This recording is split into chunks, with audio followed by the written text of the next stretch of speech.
유대 시간으로 3시경, 우리 시간으로 오전 9시경 골고다 언덕에 예수님을 매달기 위한 십자가가 세워졌습니다.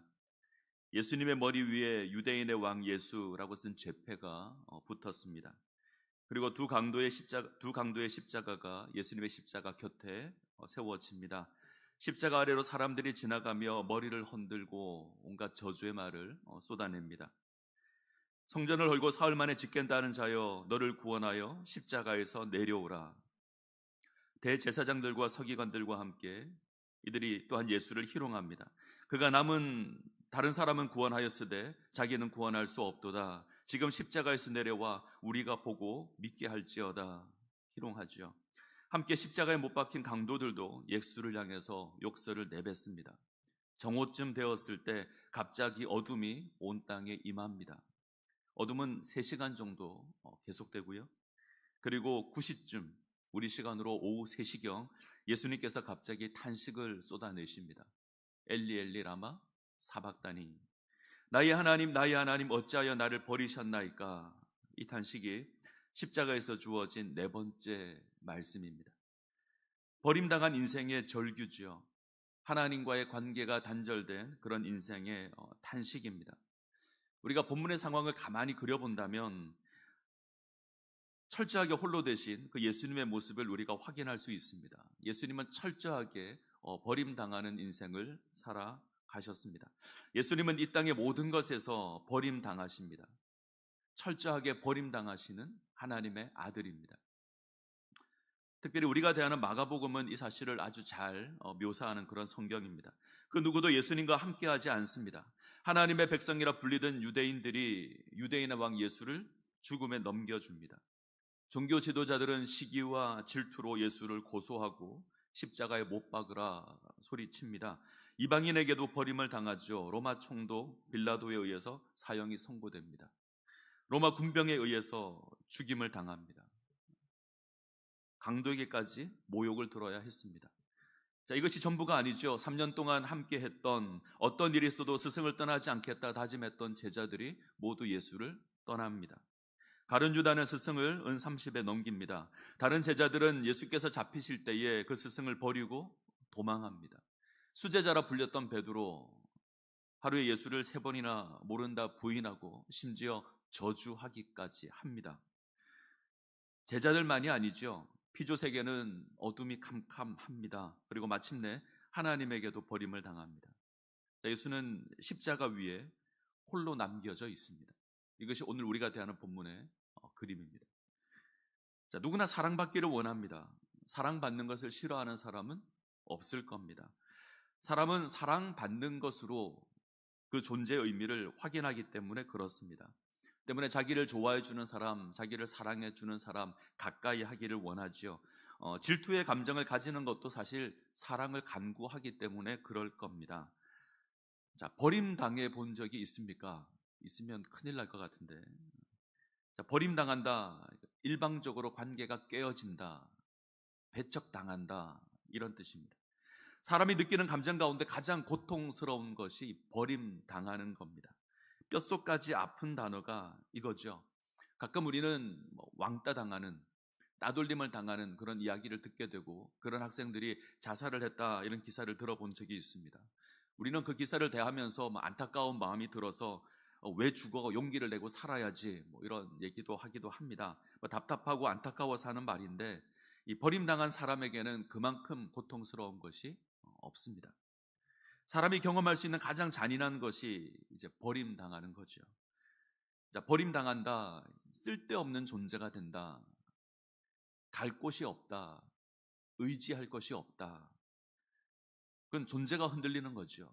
남편에게서 버림당하는 아내, 아내에게서 버림당하는 남편, 부모에게서 버림당하는 아이, 자식에게 버림당하는 부모, 가장 고통스러운 그런 모습들입니다. 우리가 잘 아는 동요 가운데 오빠 생각이라는 동요가 있습니다.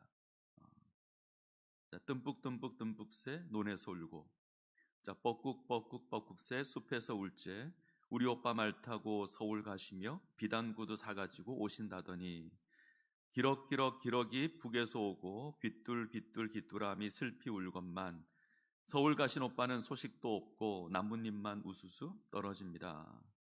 자, 이 노래를 작사한 분이 최순애라는 분입니다. 일제 식민지에서 소년 운동하는 오빠를 그리워하는 마음으로 이 노래 가사를 지었습니다. 오빠를 향한 그리움이 가득한 그런 시죠. 그런데 가만히 듣고 있으면 마음이 저려오죠. 우리 오빠 말 타고 서울 가시며 비단구두 사가지고 오신다더니 서울 가신 오빠는 소식도 없고 나뭇잎만 우수수 떨어집니다. 왜 마음 한편이 저려올까? 왠지 가사 가운데 버림당함에 대한 두려움이 있는 것이 아닌가, 이런 생각이 듭니다. 자, 오빠 생각에 관한 내용을 찾다가 우연히 같은 제목의 영화가 있다는 걸 알게 되었습니다. 2016년에 개봉한 영화, 그렇게 오래되지 않은 영화입니다. 제가 찾아보니 한 100만 정도 관객이 있었다. 그렇게 흥행한 영화는 아니죠. 근데 꼭 한번 보고 싶은 영화입니다. 전쟁으로 소중한 가족도 지켜야 할 동료도 모두 잃어버린 그 군인이 우연히 전출 명령을 받아서 새로운 부대에 배치됩니다. 그곳에서 부모를 잃어버리고 홀로 남은 아이들, 그들을 만나서 그들과 함께 합창단을 만듭니다. 그리고 전쟁에 놓인 사람들을 위로한다라는 것이 이 영화의 내용입니다. 실화를 바탕으로 한 감동적인 영화인데, 영화 가운데 이런 대사가 나옵니다. 전쟁으로 죽는 것보다 버려지는 것이 더 무섭다. 전쟁으로 죽는 것보다 버려지는 것이 더 무섭다. 언뜻 이해가 되지 않죠. 죽는 것, 버려지는 것. 죽는 것이 더 두려울 것 같은데 버려지는 것이 더 두렵다고 합니다. 전쟁에서는 살아남는 것이 중요하죠. 수많은 사람들이 죽어가는 전쟁에서 살아남는 것은 어쩌면 정말 다행일 겁니다. 근데 이 영화는 살아남은 자의 두려움을 고백합니다. 살아남은 자는 모든 것을 잃어버렸고 버림을 당한 그 고통 가운데 살아갑니다. 지켜야 할 가족을 다 잃었습니다. 지켜야 할 동료도 다 잃었습니다. 혼자 남았습니다. 이 전쟁의 고통이 삶을 지배합니다. 희망이 지배하는 것이 아니라 버림받았다, 홀로 남았다, 이런 두려움이 삶을 지배하고 있습니다. 살아있는 것처럼 보이지만 잃은 거죠. 버림당한다는 것은 아마 이런 걸 겁니다. 자, 십자가에서 예수님께서 탄식하십니다. 엘리 엘리 라마 사박다니, 나의 하나님 어찌하여 나를 버리셨나이까. 지금 예수는 모든 것으로부터 버림당하고 있습니다. 무엇보다 하나님과의 관계가 끊어졌습니다. 하나님으로부터 버림당합니다. 하나님과의 관계가 끊어지고 배척을 당합니다. 자, 이 엘리 엘리 라마 사박다니, 자, 이 탄식은 시편 22편의 시인에게서 빌려온 겁니다. 자, 22편 같이 한번 볼까요? 시편 22편.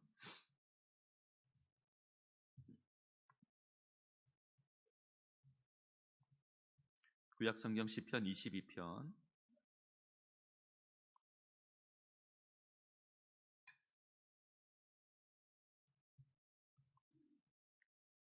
1절과 2절 같이 읽겠습니다. 22편 1절 2절 같이 읽습니다.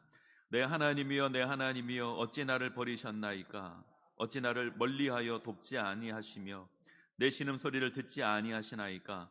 내 하나님이여 내가 낮에도 부르짖고 밤에도 잠잠하지 아니하오나 응답하지 아니하시나이다. 지금 시인은 원수로 말미암아 극심한 고통 가운데 놓여져 있습니다. 근데 그 어디에도 하나님의 도우심을 확인할 수가 없습니다. 온종일 하나님을 부르는데 하나님 응답하지 않으십니다. 밤을 새워 부르짖는데 하나님 응답하지 않으십니다. 그래서 탄식하는 고백입니다. 하나님 왜 나를 버리셨습니까? 하나님 왜 내가 부를 때 응답하지 않으십니까? 하나님을 향한 하나님의 백성의 기대는 이런 것 아니죠.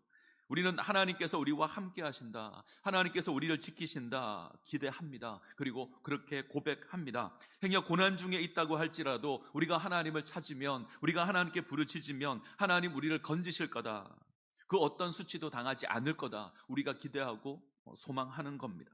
근데 인생을 살다 보니 기대와 다른 하나님을 만날 때가 있습니다.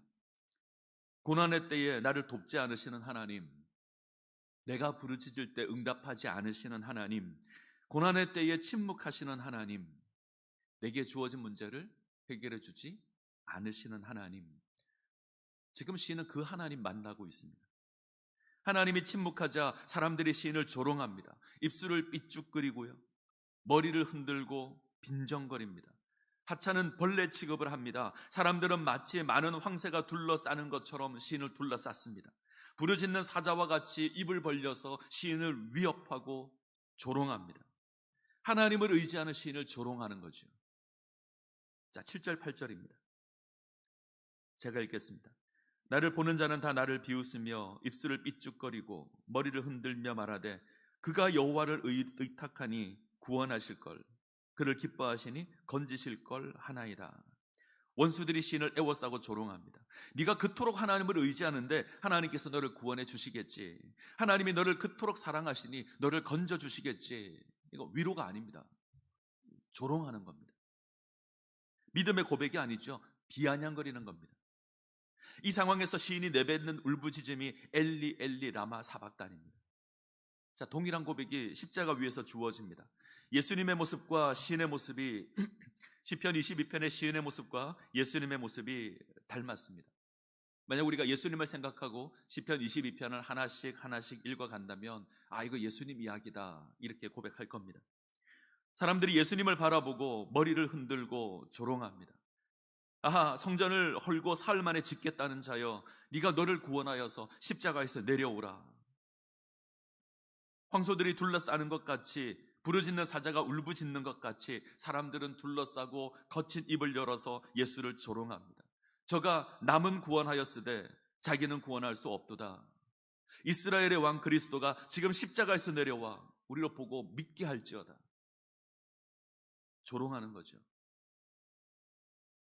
시인의 마음은 물같이 녹아내립니다. 예수님은 실제 물과 피를 쏟으십니다. 입의 혀는 말라버렸습니다.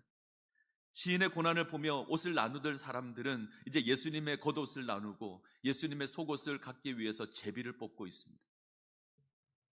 하나님에게서 버림받고 사람에게서 버림받았던 그 시인과 같이 예수께서 철저하게 버림을 당합니다. 자기 백성에게, 이방인에게, 제자들에게, 심지어 하나님에게. 지금 예수님의 가장 큰 고통은 관계가 끊어지는 겁니다. 하나님과의 관계가 끊어지는 겁니다. 하나님의 저주를 감당해야 될 그 나무 위에서 그는 하나님과 관계가 단절되는 그 고통 가운데 있습니다. 인간이 처한 그 절망을, 인간이 감당해야 될 그 저주를 몸소 감당하고 계십니다. 우리는 하나님을 거역한 죄인입니다. 우리 어리석은 죄는 하나님과의 관계 단절로 주어졌고 우리는 그 어떠한 소망도 지니지 못한 본질상 진노의 자녀가 우리들입니다. 하나님 없는 절망을 살아갑니다. 성경은 이러한 우리를 향해서 죄와 허물로 죽었다, 본질상 진노의 자녀다 정의합니다. 아무런 소망도 없는 그런 절망 가운데 우리가 있습니다. 하나님은 지금 예수를 그 절망 가운데로 몰아넣고 있습니다. 왜 이렇게 하시죠?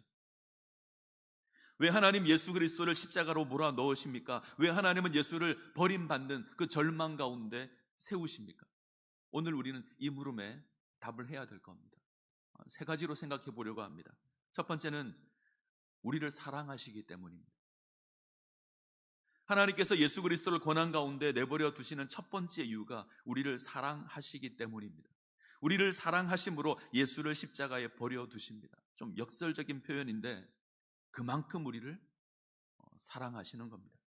가장 큰 고통을 감수할 만큼 우리를 사랑하십니다. 작년에 개봉한 영화 가운데 아픈 만큼 사랑한다라는 영화가 있습니다. 이 박누가 선교사님의 사역을 다룬 영화입니다. 박누가 선교사님, 본명은 박병출입니다. 청년 시절 우연히 필리핀 의료 선교를 갔다가 그곳의 열악한 환경을 보고 너무 마음 아파합니다. 약 한 알이면 고칠 수 있는 병을 그 약을 먹지 못해서 죽어가는 그 사람들을 보면서 의료 선교를 떠났습니다. 바기오 북부 산악지대가 그가 선택한 선교지입니다. 1989년 의료 선교를 시작한 이래 30년 동안 그는 가난하고 병든 자들에게 그의 삶을 나누어 줍니다. 적은 돈이 생기면 빵을 사서 배고픈 아이들에게 나눠줬습니다. 조금 넉넉한 돈이 생기면 의약품을 사서 오지를 방문합니다. 필리핀 오지에서 폐차 직전에 아주 고물버스 하나를 구입하여서 의약품을 싣고 버스를 직접 운전해 가며 환자들을 치료합니다. 사람들은 이 박누가 선교사를 한국의 슈바이처 이렇게 불렀습니다. 필리핀의 쓰레기 마을, 하수도 마을, 산지의 원주민들 이들을 찾아다니며 진료합니다. 근데 정작 자기 몸은 돌보지 못합니다. 1994년 췌장암 판정을 받았습니다. 2004년 위암 판정을 받았습니다. 간 경화가 있고요. 당뇨가 그를 괴롭혔습니다. 2016년 위암이 재발하였고 2018년 58세의 나이로 하나님의 부름을 받습니다. 췌장암에 위암 말기 진단까지 받았는데 그는 그가 하고 있는 그 사역을 멈추지 않았습니다. 온몸에 암이 전이되고 자기 몸 하나 가눌 수 없는 상황이었는데 마지막까지 낙오된 지역을 찾아다니며 환자를 찾고 치료하고 수술합니다. 자, 그가 이렇게 고백합니다. 내가 아픈 만큼 남을 더 사랑하겠습니다. 내가 아픈 만큼 남을 더 사랑하겠습니다. 내가 아파 보니 다른 사람을 더 사랑하게 되었다. 그래서 영화의 제목이 아픈 만큼 사랑한다. 처음엔 이해가 잘 안 됐습니다. 근데 그의 삶을 보니 이해가 되었습니다. 아파서 그 고통하는 것을 경험해 보니 필리핀 사람들을 더 사랑하게 되었다. 열악한 환경 탓에 댕기열, 장티푸스, 콜레라, 일종 전염병 다 걸렸다고 합니다. 그가 고백합니다. 안 걸려본 전염병이 없다고 합니다.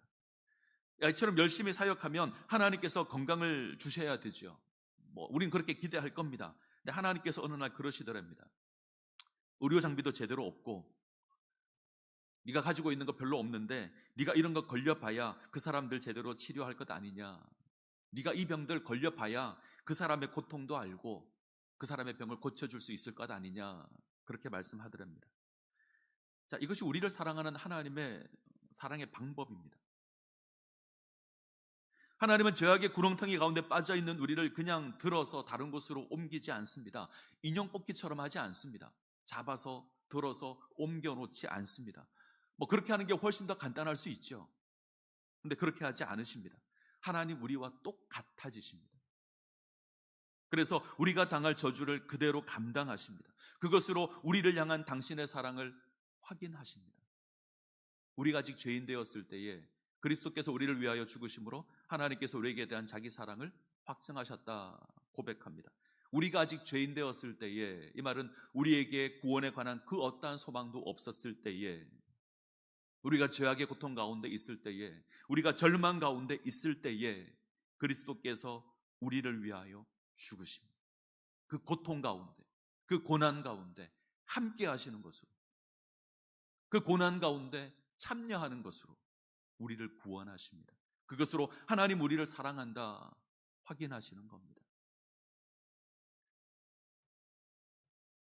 두 번째, 하나님께서 예수 그리스도를 고난 가운데 버려두시는 두 번째 이유는 나의 하나님 되시기 위해서입니다. 우리는 왜 예수께서 고난당하시는가? 이 물음에 대한 여러 가지 대답을 가지고 있습니다. 신학적으로도 여러 가지 고백할 수 있을 겁니다. 그러나 그 물음에 대한 대답은 우리가 좀 잠시 내려놓아야 될 겁니다. 이 시간 그 대답 내려놓고 성경의 고백에 귀를 기울여야 합니다. 시편 22편, 이 시인이 어떻게 고백하고 있는가 우리가 확인할 필요가 있습니다. 시인은 하나님이 나를 버린 것 같다라는 상황에서 탄식합니다. 그리고 마침내 하나님의 도우심을 확인합니다. 자, 27절로 가지요. 27절, 28절. 자, 같이 읽겠습니다. 땅의 모든 끝이 여호와를 기억하고 돌아오며 모든 나라의 모든 족속이 주 앞에 예배하리니 나라는 여호와의 것이요 여호와는 모든 나라의 주제이심이로다. 성경은 하나님의 구원의 때가 있다 선언합니다. 하나님께서 건지실 때가 있습니다. 그때가 되면 땅의 모든 민족들이, 모든 나라가 여호와를 기억하고 하나님께 돌아올 것이며 하나님을 예배하게 될 겁니다. 지금은 절망이고 지금은 비극적인 상황이지만 하나님께서 건지실 때가 있습니다. 하나님의 하나님 되심이 확인될 때가 있습니다. 이거 표현을 조금 바꾸면 하나님이 나의 하나님이 되신다, 이런 고백입니다. 하나님의 백성은 버림당한 것 같은 그 고난 속에서 하나님을 나의 하나님으로 만날 수 있습니다. 하나님이 나를 버린 것 같은 그 절망의 상황 속에서 하나님을 바라보며 하나님을 의지하고 그 하나님의 은혜를 경험하게 될 때에, 아, 하나님이 나의 하나님이시구나, 확인하게 된다는 말입니다. 맥스 루카도의 하나님이 나를 버리셨다라는 제목의 책이 있습니다. 한번 소개시켜 드린 적이 있습니다. 이 책의 본래 제목은 하나님이 당신의 이름을 속삭일 때에, 이런 말입니다. 이제 번역을 하면서 좀 자극적인 제목을 사용했는데, 루카도는 우리가 살아가는 삶 가운데 하나님이 나를 버린 것 같은 상황이 있다 이야기합니다. 그럴 때가 있죠. 이해할 수 없고 용납할 수 없고, 계획했던 모든 일들이 실패할 때가 있습니다. 사업에 어려움을 겪을 때가 있습니다. 누명을 쓰고 오해받을 때가 있습니다. 큰 병에 걸릴 때가 있습니다. 사람들의 배척을 당하고 그 어디에도 하나님의 도움이 보이지 않을 때가 있습니다. 루카도는 고백합니다. 그때는 하나님이 나를 버린 시기가 아니라 하나님께서 나를 세우시는 은혜의 시간이다. 하나님이 나의 곁에서 나의 이름을 속삭이는 때가 그때다 고백합니다. 하나님은 우리를 버리지 않으십니다. 우리가 고난당할 때 가만히 그 고난 가운데 함께 하고 계십니다. 친히 고난당하심으로 우리의 하나님이 되시는 겁니다. 그리고 건져내실 겁니다. 그리고 확인시켜 주실 겁니다. 하나님이 우리의 하나님이라는 것, 우리가 하나님의 백성이라는 것 확인시켜 주셔야 합니다. 자, 우리는 기억하셔야 합니다. 예수 그리스도의 십자가를 기억하셔야 합니다. 그가 찔림은 우리의 허물 때문입니다. 그가 상함은 우리의 죄악 때문이고요. 그가 징계를 받음으로 우리가 평화를 누리고, 그가 채찍에 맞음으로 우리가 나음을 입었습니다. 우리는 다 양 같아서 각기 제 길로 갔지만 여호와께서는 우리의 죄악을 그에게 담당시키셨습니다. 성경의 고백은 무엇입니까? 그가 버림당함으로, 예수가 고난당함으로 우리가 구원을 받았다는 겁니다. 그가 버림당함으로 우리가 자유를 얻었습니다. 그가 버림당함으로 우리가 하나님의 백성이 되었습니다. 그가 버림당함으로 하나님이 나의 하나님이 되셨습니다. 기억하셔야 합니다. 자, 세 번째, 하나님께서 버림당하는 것은 고난당하는 당신의 백성을 돕기 위해서입니다.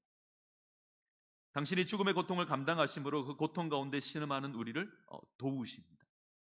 이것이 이 땅에 임한 하나님의 목적입니다. 자, 히브리서로 한번 가보죠. 히브리서 2장입니다. 신약성경 히브리서 2장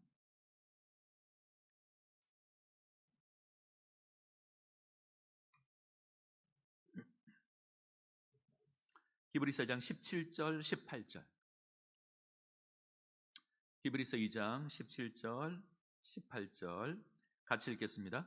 그러므로 그가 범사의 형제들과 같이 되심이 마땅하도다. 이는 하나님의 일에 자비하고 신실한 제사장이 되어 백성의 죄를 속량하러 하심이라.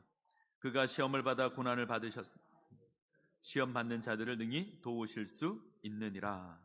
그가 시험을 받아 고난을 당하셨은즉 시험 받는 자들을 능히 도우실 수 있느니라. 하나님의 아들이신 예수 그리스도께서 우리와 같은 인간의 몸을 입으셨습니다. 이것으로 하나님의 일에 자비하고 신실한 대제사장이 되셨습니다. 우리의 죄를 속량하십니다. 아울러 시험당하는 당신의 백성을 도우십니다. 당신이 친히 고난당하시는 것으로, 당신이 친히 시험당하시는 것으로 당신의 백성을 도우십니다. 우리가 당하는 고난을 친히 담당하심으로 우리가 고난당할 때 우리를 도우시는 겁니다.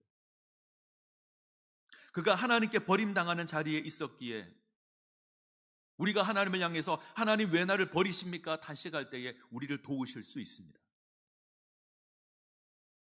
내가 조롱당할 때 하나님 역시 조롱받고 계시며, 내가 수치당할 때 그분 역시 수치당하고 계십니다. 그리고 우리를 도우십니다. 이 모든 고난에서 우리를 건져 놓으실 겁니다. 기어이 우리를 세워 주실 겁니다. 이 일을 위해서 이 땅 가운데 오셨습니다. 자, 기억하십시오. 예수님의 버림당함은 우리를 사랑하시기 때문입니다. 우리의 하나님 되시기 위해서입니다. 나아가 고난 가운데 있는 우리를 돕기 위해서입니다. 이 하나님, 이 예수 그리스도의 십자가 기억하십시오. 나를 위하여 하나님께 버림당하는 그 자리에 오르신 그 예수 그리스도 기억하시기를 바랍니다. 자, 그리고 부탁드립니다. 동일한 삶을 살아가십시오. 아마 제가 드리는 말씀 가운데 가장 무거운 말씀이 될 수도 있습니다. 버림당하는 삶을 살아가십시오. 우린 이 땅에서 버림당하는 삶을 살아야 합니다. 하나님 거역하는 이 세상에서, 하나님의 아들을 죽음으로 내어모는 이 세상에서 우리는 동일하게 버림당하는 삶을 살아야 합니다. 이 땅에서 다른 삶을 사는 겁니다. 방두가 선교사와 같이 이 땅의 모든 것을 버리고 섬김의 삶을 사는 겁니다. 예수를 위해서 기꺼이 고난의 길을 걷는 겁니다. 한국의 작은 예수라 불리신 분이 있습니다. 장기려 박사입니다. 평양에 있는 병원에 의학 박사로, 서울대학의 교수로, 그리고 부산에 있는 고신대학을 세우는 일에 있어서 결정적인 역할을 하셨던 분이 이분입니다. 이분이 끊임없이 섬김의 삶을 삽니다. 옷을 입고 나가서 그 옷을 입고 돌아오는 일이 별로 없었답니다. 이분이 하시는 말씀 가운데 이런 말씀이 있습니다. 예수 믿어 바보 되고 예수 믿어 손해보자. 자, 동일하게 부탁드립니다. 예수 믿는 것, 어쩌면 이 세상에서 바보처럼 살아가는 겁니다. 예수 믿는 것, 이 세상에서 손해보는 삶을 사는 겁니다. 어쩌면 세상의 눈으로 볼 때 버림당하는 삶을 사는 겁니다. 우리가 그 사랑을 받았다면 기꺼이 이 모습 가운데 세워질 수 있어야 합니다. 또 무리에게 이르시되 아무든지 나를 따라오려거든 자기를 부인하고 날마다 제 십자가를 지고 나를 따를 것이니라. 예수 믿는다는 건 이런 겁니다. 세상에서 버림당하는 거죠. 자기를 부인하는 겁니다. 그러나 두려워하지 마십시오. 자기를 버려 우리를 구원하신 그 주님께서 우리와 함께 하실 겁니다. 우리를 세워주실 겁니다. 우리를 도와주실 겁니다. 가장 온전한 모습으로 우리 하나님 우리를 세워주실 겁니다. 우리 하나님 그 일을 위해 이 땅에 오셨고 하나님께서 그 일을 이루셨습니다. 이 은혜 가운데 세워지시기를 간절히 소원합니다.